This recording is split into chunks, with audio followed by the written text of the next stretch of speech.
Well, it's there are many different ways to make records, and they're all very viable. But I prefer to do it in a live setting, you know, sang and play the guitar live, and had a group of musicians who just, you know, we just went in there with a few days rehearsal, and we just laid it down, and basically in 8 days we were almost done.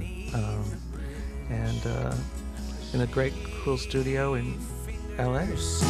Stand up, pointing at the coast. Funky singers with cold harmonicas.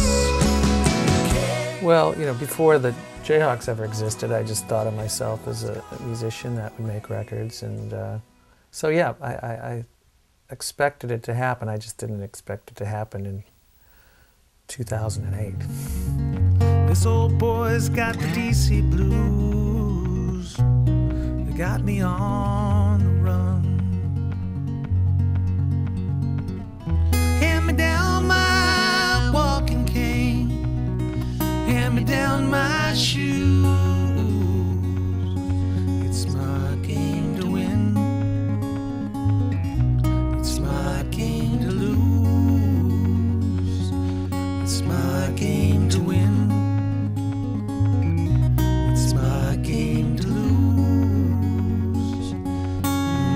I was trying to figure out who was going to play on this record, and over the course of 20-odd years, I've gotten to know a lot of people, and I know a lot of musicians and a lot of great musicians. What I was trying to do is avoid kind of picking somebody from here, somebody from there, and kind of assembling them and have like the sesh group. Really, the hub of the whole thing is really Chris Robinson, the guy from the Black Crowes, who's a good friend of mine, and he is just kind of the king of LA in a way. He just knows all these cool people, and every Wednesday night up in Laurel Canyon there's this guy named Jonathan Wilson, and there's a big jam session at his house. He builds guitars, and he's got like his living room's drum sets and keyboards, and you know, people are always stopping by. So just by going to those things, I found all these people who just play together, you know, and they're not really in bands together. They just play together, and they have a musical vocabulary just naturally from jamming. And out of that group, Chris and I, mostly Chris Robinson, helped to kind of cull and form this core group. Will we find what we want along this finite journey?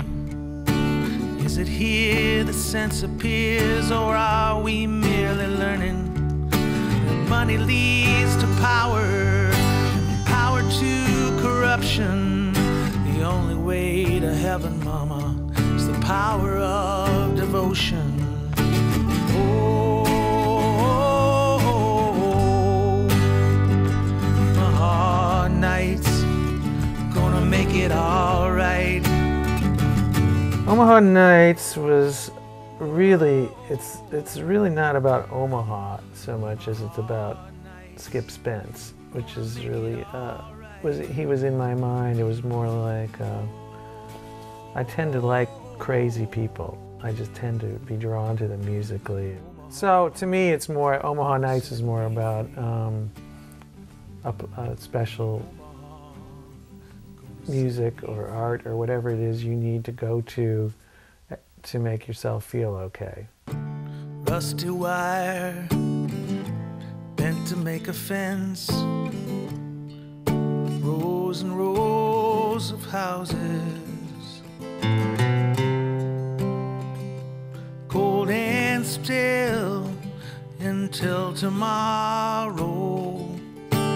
I'm always trying to make a more retro sound, not because I'm trying to relive a certain period of time. I just think the sound is usually, I think most musicians I know that I know prefer the recordings of those periods. I think a record I always look up to is All Things Must Pass, because it combines the Dylan, my love of Dylan, and that whole scene with the Beatles. And it's kind of the perfect marriage for me. And then it's got all that kind of Leon Russell kind of session guys and Spector and all those things that I love. Pass it on. what is right and true.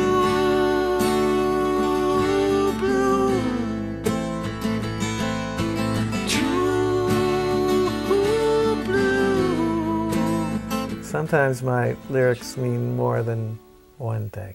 I like to think of them as multi-layered, or leaving some space open for interpretation. But they usually, there's a meaning, but sometimes I don't know what they're about until after I'm writing them, and then it starts to become clear, which is, I think is interesting. Sunday morning, lying in my car, mustache warning, couldn't get too far. 7 drummers are marching in the rain. Latin lovers couldn't feel the pain. I knew I wanted to have some female vocals and some group vocals, because some of the songs had a little bit of a gospel-y kind of feel to it. So Susanna Hoffs was somebody who was made known to me that she was a fan of the Jayhawks. It was very easy to get her to come down. She has a very powerful voice, it sounds great, and she's a really sweet person, so it worked out great. And also, it was easy. I mean, it was just, I'd sit down with the guitar and they'd all come around me and I'd start playing and they'd all find their parts, and it just happened like that.